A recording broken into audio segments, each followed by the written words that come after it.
So if you're putting all your eggs into the workout basket, okay, you're missing 95% of the game here. And to make it worse, most women are doing the wrong kind of exercise even for their age and for their stage. So what is up, ladies? We are live. Welcome to day 1 of the 4-day Bone the Fat, Not the Fun challenge. And this is for all my hot moms, 40 plus in perimenopause or menopause, juggling kids and work and dinner and laundry and still wondering why is fat loss so freaking hard now. Ladies, you are not broken. You're not doing anything wrong. You just need a strategy that works for this season of your life. Okay, you can absolutely lose fat, feel sexy in your jeans, rock a swimsuit, and still have a life that includes like chocolate date night and the occasional burger. So today's live is going to show you exactly how to do that. You guys, this is going to be lit. You'll see. We have 4 days of free live trainings, workouts, meal plans, recipes, community support, and accountability to help moms crush their fat loss goals before the summer starts. You guys, there's going to be tons of value. What you're doing isn't working anymore. If you've skipped meals to save calories, you've tried cutting carbs, you ate way less during the week and then you went like freaking wild on weekends, you worked out 6 times a week, but the fat is not going anywhere. Those things, they may have worked in your 20s, maybe even in your 30s, but post 40, you guys, we need to fine tune everything. Why? Because our hormones, muscle mass, recovery, digestion, like all of this have changed now. And that means that winging it no longer works. Okay, you need a strategy. Let's talk about where your fat loss actually comes from. And this is going to blow your mind, you guys. You remember I said it was going to be lit? I meant it. So this right here, the small little tea light candle, okay, it's not my birthday, you guys, but I just really spent like $20 on all of this so I could just demonstrate this better to you. It's not my birthday. Most women will spend 90% of their effort on this little tea light here, when the real fat loss is actually from this big candle, like right here. This is your basal metabolic rate, and that's 70% of your fat loss, your fat burn. This is like the engine that just keeps everything running, even when you're not doing like anything. Okay, so you're just sitting there. It's the energy that your body needs to survive, just to breathe, to digest, to think, to sleep, 70% of fat loss is based on that. Now, guess what? This engine slows down if you are under eating, overtraining, skipping meals, poor sleep, losing muscle. And guess what actually boosts this? More muscle, more food, seriously, more sleep, less stress. The second one, this one right here, this is your NEAT. This is 15% of your fat loss. And this is all of your daily movement that is like outside of the gym. So cleaning the house, walking to school to pick up your kids, pacing while you're screaming at your kids to put their shoes on, and that counts. It burns fat. So in a nutshell, okay, you have women who are like naturally slim and they just never seem to put on weight or fat, even if they don't exercise all that much. Okay, they just fidget, they never still, they're always moving, and surprise, these are the ones that actually burn like a lot of fat. And this burns more fat than exercise. Then let's go to number 3, all right, is the thermic effect of food. Okay, so here this is 10% your body burns fat. Okay, and this is basically your body just literally burning calories just by digesting food. But not just any food. Okay, there are certain foods that burn more calories just by digesting, so you want to eat more of those. Let me rank those from top to bottom. So beef, or I don't have the beef because it's raw and I didn't want to bring raw beef here, or chicken breast, 25 to 30%. So let me explain. Let's say that you eat 100 calories worth of grilled chicken. Now, instead of storing all the 100 calories, your body might burn like 25 to 30 calories just to break it down and process it. So now you're only holding 75 calories after all of that. The same with Greek yogurt. See, I got all of this stuff for you guys. Greek yogurt or cottage cheese, okay? Same thing. 25% of the calories are burnt just digesting it. Guess what? They're all protein sources, right? So eating more protein just means that you burn more calories just to digest it. Let's compare that to a banana or a potato, okay, and only 5 to 10% of these calories are burned to digest it. And these are carbs. Okay, these are not real, by the way. I had to buy artificial ones because I couldn't find real ones in a short time. So 5 to 10%. Okay, what about almonds or avocado? So these are fats, and only 0 to 5% of this is going to be burned, your fat burn. Okay, protein is the highest, then carbs, and then fats. That's why if you want to maximize your fat burn, you need to prioritize the freaking protein.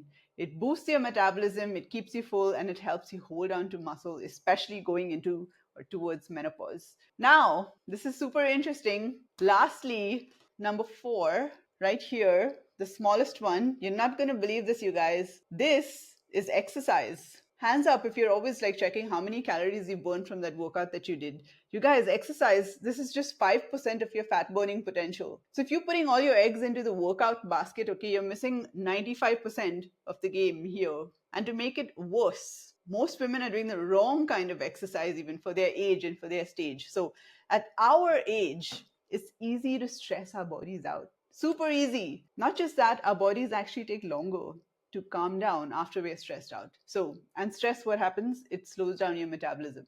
Okay, it eats up your muscle. It's affecting this right here. High intensity workouts, where you're going all in, you're sweating your pants off, those are not the best if you're over 40. And this goes for all those, all out cardio intervals, running, all of that. What is actually the best thing over 40? Weight training. It is the only thing that actually helps keep that muscle mass. Okay, and the more muscle you have, look at this, you guys, the more muscle you have, the more fat you're going to burn, okay, because it increases your metabolism. I hope this is all making sense to you guys. So underneath it all, it's building muscle, and that burns the most fat. So what complements lifting really well is just walking. You guys, I seriously underestimated how effective walking was. That kind of actually adds up to your NEAT, okay? So if you're just walking like 10 to 12,000 steps a day, just randomly doing stuff, you are burning more calories. No stress, it's not eating into muscle mass. So take away from all of this, focusing on exercise and how many calories you've burned in a workout is only freaking 5% of fat burn. Now, let me ask you, are you spending 95% of your time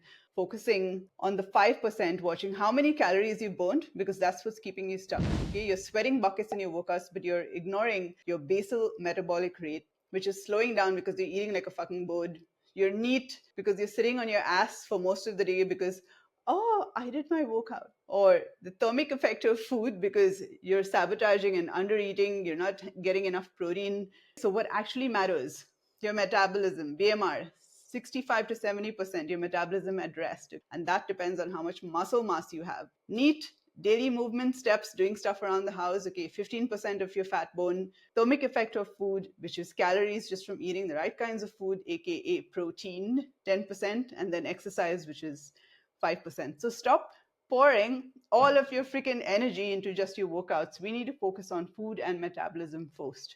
Now, here's something super interesting. Your metabolism, in theory, should stay the same between the age of 20 to 60. It doesn't slow down. However, we women, we're freaking blessed, right, with these hormonal fluctuations and shit. So more stress, worse sleep, and we start moving a little bit less as we get older, right? And the worst part of all of it is muscle loss after 30. And because of all these, our metabolism slows down faster, which makes fat loss much harder. So if you can do these 3 things, okay, lift weights 3 to 5 times a week, eat your protein, and walk 10 to 12,000 steps a day, you are going to burn fat and keep it off well into your 60s and beyond. So that's the foundation. The next comes calories, okay? So now we all know that we have to eat a little bit less to drop fat, but if we eat too less, it fucks with our metabolism, right? So how much do we eat? I'm glad you asked. Here's an easy calculator. Take your weight in pounds and multiply that by 15. So let's say I'm 132 pounds. I need 1,980 calories to stay at the same weight that I am right now. Okay, that's my maintenance. Now, if I want to drop fat, I'm just going to remove 3 to 500 calories. Let's remove 500 calories. Okay, so that's 1,480. If you remove just 300 calories, you lose fat slower, but 500 calories, you want to go ham, that's great. Do not go below that, ladies. This is where your metabolism is just going to go to hell with this. I'm going to slow down. Now, when you're dropping or you're trying to drop fat, the worst things that you can do are: one, drop your protein, and two, replace your weightlifting with cardio. And here's why. This is the most important, okay? How do you keep your fat burn up? More muscle and more protein and more lifting. When you're trying to drop fat, you want to scream at your body to not lose muscle, no matter what. So if my weight is 132 pounds, like I said, I usually up my protein even more when I'm trying to cut. If you want to maintain your muscle mass, it's usually like your body weight in pounds. So that would be 132 grams of protein for me. But I usually do my body weight times 1.2. It's a little bit higher. So it's 158 grams of protein. Okay, so that's what I eat every day when I'm cutting. So 1 to 1.2 times your body weight in pounds. That's how much protein you need. Also, fun fact for those of you who are new to this whole counting thing, 132 grams of protein does not mean that this is what it weighs on the scale. That's how much protein you need to have. Like, this is 132 grams and wow, I met my protein for the day. No, this is why you guys need to use a food tracking app, because if you put this into an app, if this is 132 grams of chicken, it's actually only 41 grams of protein. So some of you are just weighing this and going, I've met my protein for the day. No, you need 3 to 4 times this. That's why you need a food tracking app, okay? So to help you understand what is inside of the food that you're eating. Now, if you're like, oh shit, how am I going to eat all that protein in a day, Ramona? Fear not. Tomorrow, day 2, I am going to run through sample meals, breakfast, lunch, and dinner, and I'm going to show you exactly how to hit those high numbers of proteins without your calories going overboard. All right? You guys, I hope you got some value today. If you have any questions, just drop it in the comments. Remember, crush your day, you guys. Have the best day ever.